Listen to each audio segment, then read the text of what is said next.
దాకి ఇన్నో ఉండాలి. ఏం చేద్దాం, ఏం చేస్తాం, గేమ్ ఆడుకుంటూ కూర్చుందాం.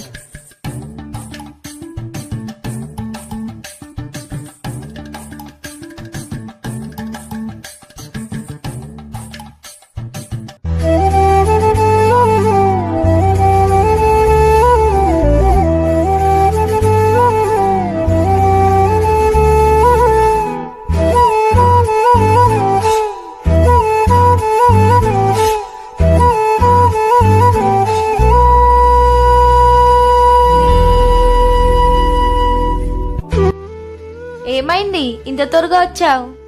అసలు నేను ఇంటికి పోతున్నాయి కదా, అప్పటి నుంచి ఇన్నో ఉన్నా ఎప్పుడైపోతుందా అని. అవునా, తిన్నావా లేదా ఏమైనా? అప్పటి నుంచి ఇన్నో ఉన్నా అంటే తిన్నావా లేదని అడుగుతావు. నాడు ఇప్పుడు పోయి తిందాం ఇంట్లో.